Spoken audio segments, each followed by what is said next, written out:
nahanap niya na yung redondo niya. Papuntang stator. Saan? Papuntang stator kasi kailangan mag-redondo muna eh. Puntang stator. Wala kasing ano to eh, wala kasing motor starter to. Ang kumukonek sa kanya kasi magneto lang. Kaya yung gagawin mo, iniisip ko lang dito para mahanap lang yung papuntang stator eh.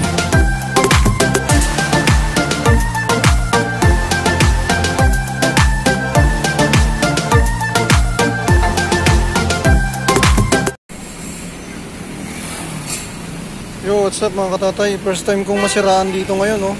Sa bababiyahe natin kay Honda Beat. So, ang problema ko kay Honda Beat, mag-start, lumalabas yung engine warning.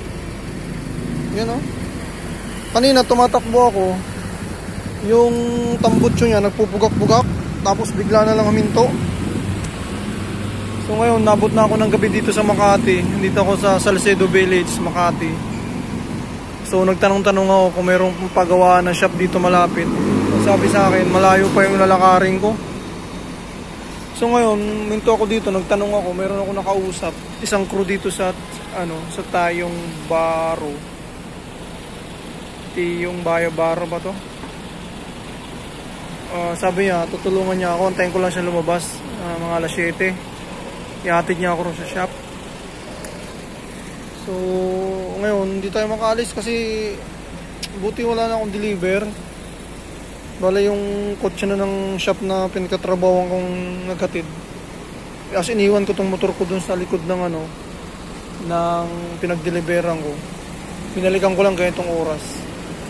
So mag-aantay ako ng alas 7 para madala to sa shop. May gasolina naman siya, may langis naman siya. Ang problema ito, first time mangyari sa akin to, kaya wala akong idea. Ito yung kay Honda Beat. Sa loob ng 3 taon, ito yung sa akin naging problema. Hindi ko alam kung anong pinaka-problema nito. Kaka-change oil ko lang wala pa 1 buwan Alright mga katatay, nandito na tayo sa shop.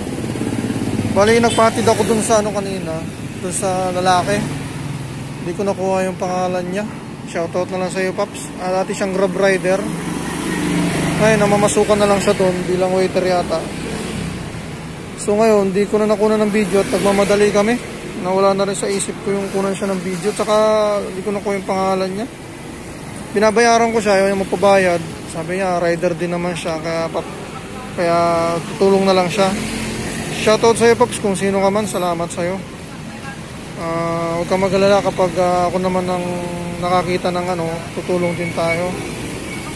So andito tayo mga katatay, di ko alam kung ano yung sira nito, chichikin pa. O mag-aantay na lang ako kasi may mga mas nauna pa sa akin.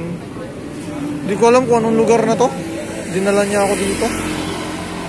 Papuntang Rockwell daw to Pero Makati pa rin to. Hindi ko alam kung anong lugar na to. Mandaluyong pala. Mandaluyong na pala to.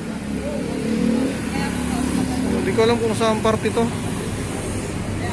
So dito niya ako dinala May mga shop daw doon sa unahan, kaso sarado na.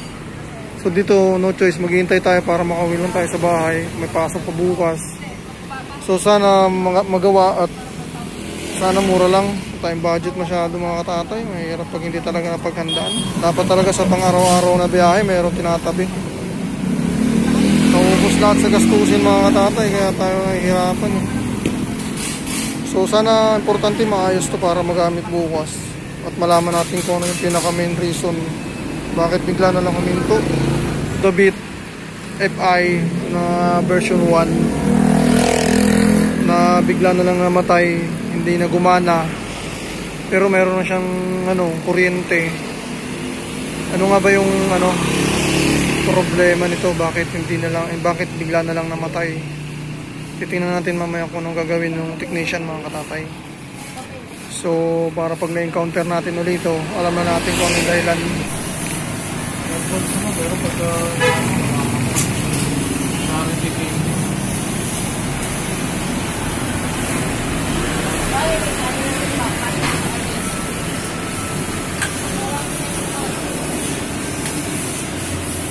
tinignan ko yung langis ngayon kanina nung nagpupugak-pugak na yung tambutso. Tapos nung naglabas na yung ano, indicator,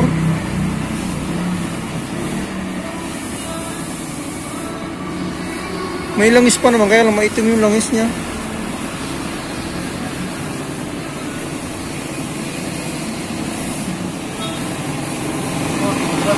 Ha?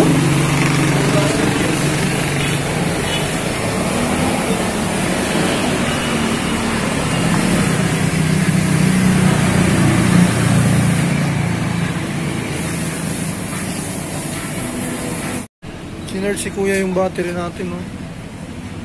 Eh, titingnan niya kung yung battery may problema.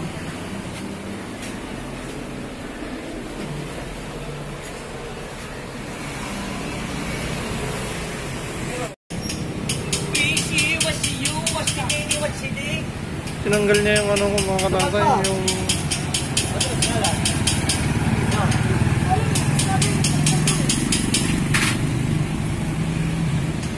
Tawag ka na kapit siya ba? Saan, sir?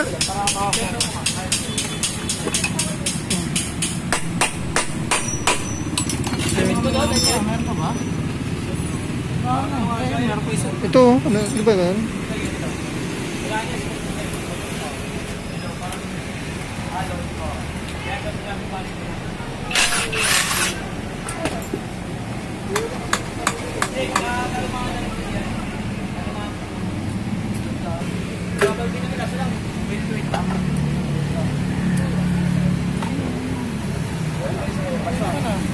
Chinek na ni kuya, ano ang problema?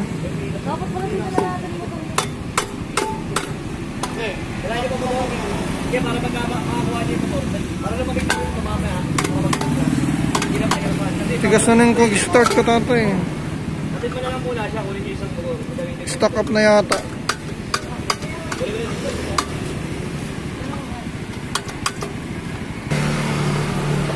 Stock up na yung kick natin mga tatay. Re-repairin niya. Makita ko ano yung problema. Try namin sa kick kasi hindi gumagana dun sa ano, sa switch.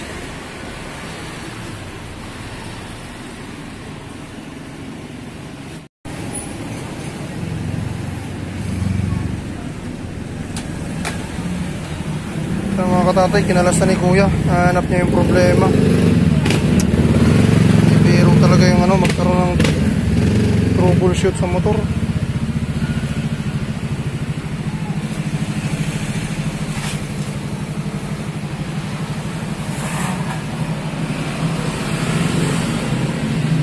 Wala siyang redondo. Yung spark plug niya okay naman, yung fuse niya okay naman.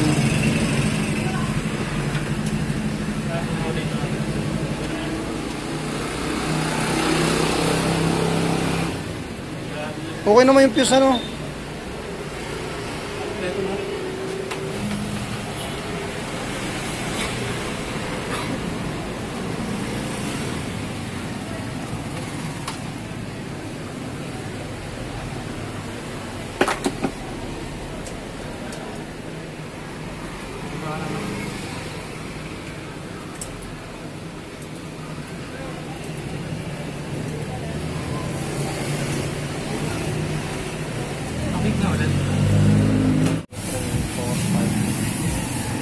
Sabihin, buo. Buo tong wire mo. Ayun, nabuo rin. Ang ting mo. Buo siya. Walang problem yung ano. Walang problem yung mga wire. Okay naman yung mga wire. Oo. Okay yung mga wire. Okay yung wire na yung ano. Ayun, buo. Problema to. Problema na lang nito kung injector lumalabas.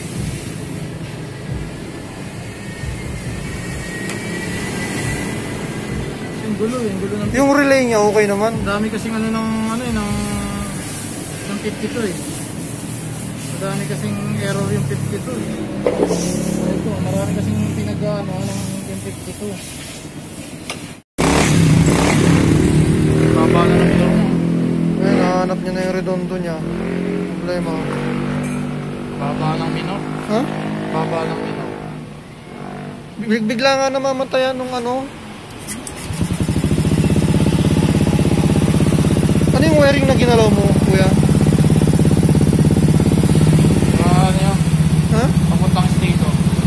Saan?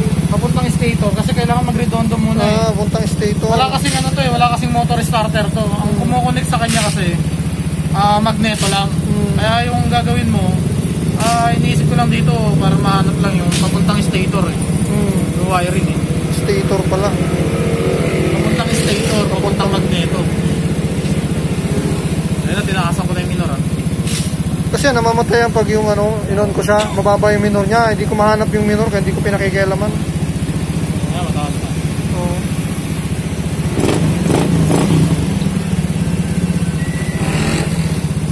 Solid na.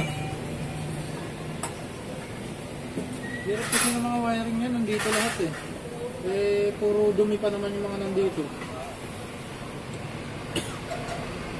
Dapat talaga balot na balot yan eh. Talaga nababalitan ko dito. Kasi pag umiinit yung ano, tapos nababasa, lumalambot yung mga wiring. Dapat talaga ito maayos yung insulation yan, ano?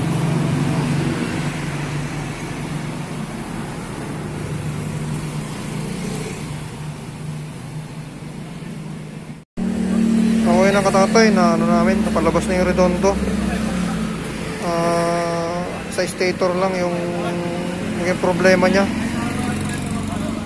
So sana wag na magka-problema uli. Ang dami talagang sakit ng ano pala, Honda Beat FI.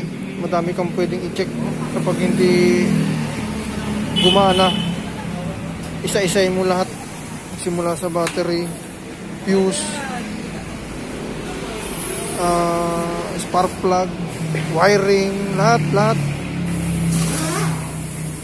Buti magaling si kuya. Binabasehan niya yung ano, yung blink ng engine kung anong error. May mga error parang tinatawag yan. Bali yung ano niya, error 52. Yung 52 daw maraming ano yun. Dapat i-check doon pag error 52. Maraming pwedeng galawin.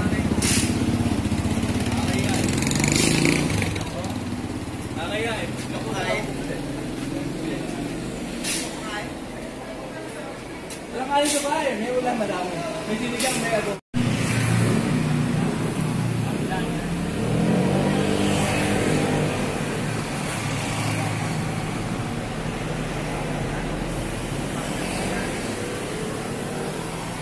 Pero pabayaan din ang nakaluwang ko eh. Bukas natin maluluwang. Pinaano ko kasi yan, tawag doon, pina-overhaul ko. Yung wiring papuntang stator. Oo, yung wiring papuntang stator, yung lang ang naging problema niya. Dami palang sakit to. Hindi mo basta-basta matitrace pag ano. Ibig sabihin, pumasok siya sa error 52. Oo, pumasok sa error 52. Dami kasi ano ng error 52 eh. Pwedeng itong wire na to, Oo. ito. Halos ano kasi ang daming nila eh. Kaya kailangan, pagka wala na dito, magbabasihan mo naman sa iba. Iba-iba pala yung error 42, error 32, iba-iba yun. Magkakaibang code yan. Yung code pala tong Honda FI na to.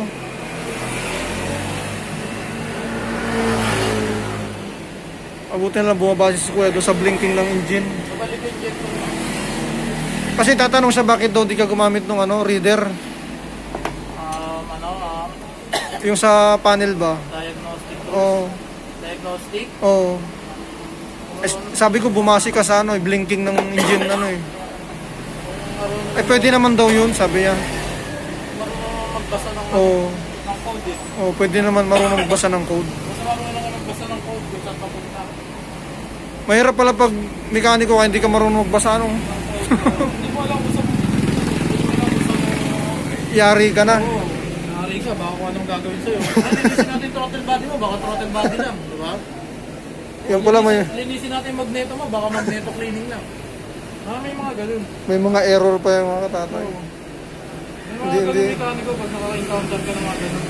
Kumbaga yung normal na sira mo hindi pa nagagawa, May sira na. ginawa niya na yung mga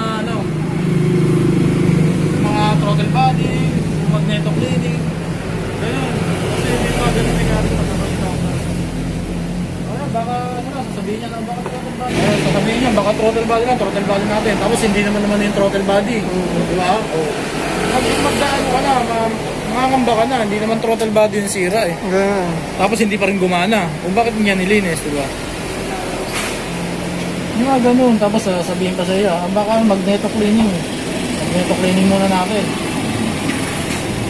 Makaka-encounter ka ng mga ganun yung kano yun. Kaya dapat talaga marunong, pinaka-importante marunong magbasa ng code. Oo.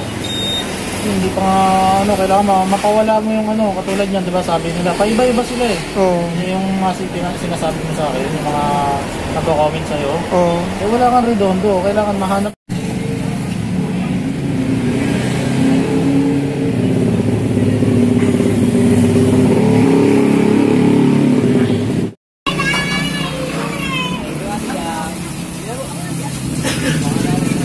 Alright mga katatay, hanggang dito na lang tayo. Wala nang storage yung camera ko, yung video ko. Hanggang dito na lang tayo mga katatay. Siguro mag-change oil tayo kasi 2,000 na yung natin tinakbo. Yung nagsasabi niya sa mga kasama natin na hindi ako nagme-maintenance. Alaga rin sa maintenance siya mga katatay. Kaya lang hindi natin maiwasan talaga. Kapag ang motor masisira talaga. Ikumpara lang natin sa tao rin yan na kahit nagbabitamins tayo, magkakasakit pa rin tayo. Ganyan sa motor. At anong maintenance natin, masisira at masisira pa rin. Kasi may mga wiring na talagang hindi maiwasan na maputol. Tulad nito, yung wiring ang problema. So, hindi maiwasan yan. Kasi habang tumatagal kasi ginagamit natin yung motor, lumuluma. Hindi naman laging bago yan. Kaya doon sa mga nagko-comment dyan na hindi nagano ng maintenance, nagkakamali kayo mga katatay, mga ka-riders, mga paps. Kahit anong maintenance natin, tandaan natin, yung motor lumuluma, yung wiring lumuluma, lumalambot. Kaya yun, nagiging dahilan minsan ng pagkasira ng ating mga motor o gamit. Yun lang, hanggang dito na lang ang video natin. Nag-change oil ulit ako kasi naka 2,000 Odo. So, palit ulit tayo. Yung langis nyo, isang buwan pa lang yan. Pero dahil araw-araw natin ginabiyahe. Yun lang, hanggang dito na lang mga katatay. At maraming salamat sa inyong panonood. Ito yung ginamit natin sa pag-change oil mga katatay, yung motol.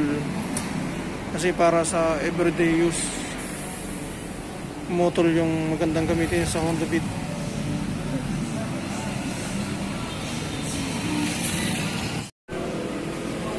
Ilang ano to? Okay. Ha? Okay. Oo. Dumadami-dami pa naman. Mga ilan? 2.5 no? 3,000? Ha? 2.5, okay na yung 2K. 2K. Wala nang tawad. 2K, 1.5 ko na para